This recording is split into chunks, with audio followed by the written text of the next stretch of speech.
The Caped Crusader, the Dark Knight, the Dark Detective, world's greatest detective, the Bat, a man of many names, but who is he really? Hello everyone, I'm Orange McNamee. Welcome back to the channel. In today's video, I'm going to be talking about Batman, so join me as I try to break down the character of Batman. Introduced to us in 1939 by writer Bob Kane and artist Bill Finger, Batman is a character who has gone through multiple changes over the years. In early appearances, his alter ego Bruce Wayne is depicted as somewhat of a loner, whose only social interactions are with his old friend Commissioner Gordon.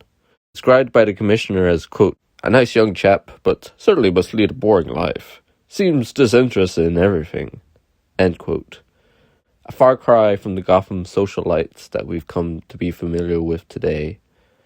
However, as the audience who are familiar with the Batman mythos are probably already aware, the twisted reveal at the end of Batman's first appearance of the fact that boring old Bruce Wayne is in fact the vigilante known as Batman. However, Bruce's personality isn't the only thing that's different to the Batman who we know today. This is a Batman who is without a Batcave, no Batmobile, no Bat family, and no loyal butler. Also, Gotham isn't really established yet, and he doesn't only fight crime during the night, instead goes out wherever he is needed. A lot of things that most fans would deem essential to this character now just simply didn't exist yet. So, who exactly was this character? Well, despite all of his differences, there's also a lot of similarities. The iconic Batsuit has remained relatively similar throughout the existence, and even though his many gadgets have been stripped down to their basics, still carries his iconic batarangs as well as his trusty lasso, which can be used to grapple tall buildings if needs be. Also, even though Batman may have been fighting ordinary men in his first appearance, fantastical foes weren't entirely out of the picture early on. With the Caped Crusader going up against werewolves, vampires, and monsters created by mad scientists like Hugo Strange. Even characters like Clayface, Basil Carlo going into the 40s, we see the comics introduce Robin and the Batmobile, while other mediums like the 1943 Batman film special introduced things like the Batcave, which would then make its way into the comics. Of course, the same year as the Batcave gets introduced, we also get the introduction of Batman's loyal butler, Alfred, a whole 4 years into Batman's existence. At this point, you may think Batman is starting to evolve into the Dark Knight most fans know today. It's around this time we see Bruce Wayne evolve into more of a softer father figure and continues to do so until we get the campiness of the Adam West era of the 60s. All of a sudden, the onomatopoeia, bam, pow, wham, start to become more popular due to popularity of the 1966 TV show. As well as that, the character begins to lean even more into its newfound campiness. Instead of becoming some sort of dark creature of the night, he becomes more of a colorful enforcer of the law. It's not until the end of the 60s, as comics start to move into the Bronze Age, as Batman start to evolve into something closer to what fans are familiar, as writers and artists like Danny O'Neill and Neil Adams really start to redefine Batman into the character that we know today. Where certain design aspects of the character, like the color scheme, would remain the same, the actual art itself would become more defined, the lines got sharper. The characters and stories would progressively get darker than they had been, as well as certain elements of the characters getting more set in stone in the overarching lore of the Caped Crusader. Danny O'Neill and Neil Adams would attempt to bring the character back to its darker roots while also trying to modernize them for a modern audience, while also not entirely cutting out the sense of adventure the character grew to have. For a long time, this would become the definitive version of the character for a lot of Batman fans. In 1989, Tim Burton would take inspiration from this era of Batman, while also leaning into the more gothic nature of the character that suited Burton's style better. The film suit wouldn't be too dissimilar to the comic book suit, with the main difference being that it was entirely made out of black rubber, beginning a long trend of predominantly black Batman suits in live action. In 1992, fans would be introduced to Batman the Animated Series, which initially was meant to be somewhat of a spiritual successor to the Burton films, while also taking inspiration from the revamped ideas of Danny O'Neill and Neil Adams brought to the character in the 70s.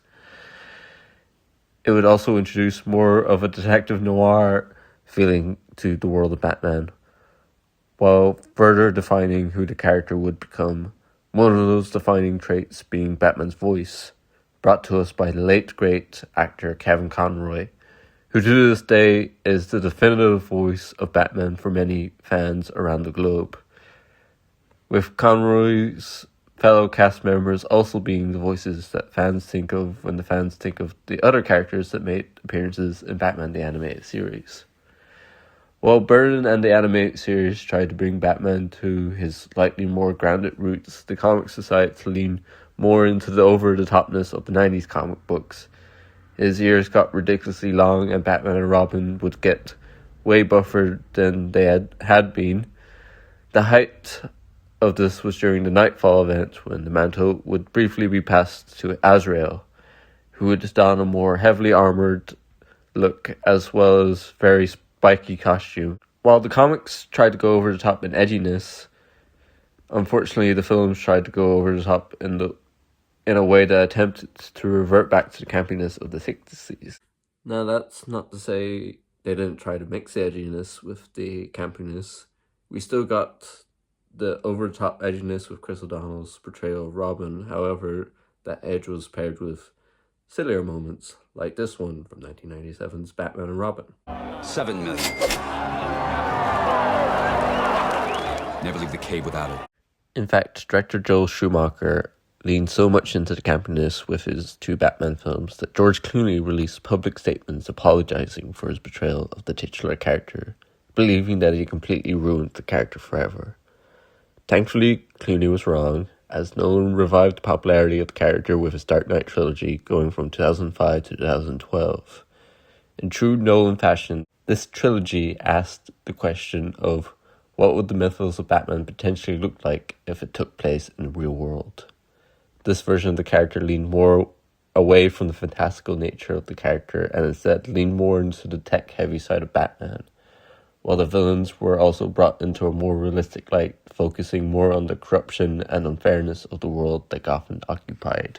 These films had so much of an influence on the character due to love of the audience as well as much critical acclaim. It is largely responsible for people believing that Batman is a lot more of a grounded character than he actually tends to be in the comics. However, by the time Ben Affleck's portrayal rolled around in 2016's Batman vs. Superman, we started to lean a bit more into a more fantastical take on the character, while also maintaining a more edgier take on the character that audience and studios alike have grown to expect. In 2021, Matt Reeves somewhat redefines Batman again into the mainstream film for the mainstream film audience, taking us back to the more realistic take popularized by Nolan, but this time leaning more into the grittier elements of the character. This version of Batman isn't quite as clean-cut as the other big screen adaptations. At last, with all these film adaptations, there's a handful of things that have remained reasonably consistent over the years for the Caped Crusader. He's either worn a black and grey or blue and grey suit with trunks and a belt. He's mostly had some form of Batcave as a base of operations, which he can swiftly transport from in some form of Bat-themed vehicle. He has always had an arsenal of Bat-themed equipment. The Bat family has always been important to his character, and despite being a scary creature of the night, he mostly set out to scare criminals and not children, which is why he often depicted in colors such as blue and grey, or why he dons his iconic trunks that some fans may deem as slightly sillier than other aspects of his character. Also, despite his tough and mean persona, he does also show a lot of acts of kindness throughout his career. Great examples of this can be found in Batman the Animated Series, or even the current run by Matt Fraction and Jorge Jimenez. Ultimately, these are the main elements that have made up Batman over 80 plus years of existence. But anyway, that is all for this video. Thanks for watching, and I'll see you in the next one. Goodbye.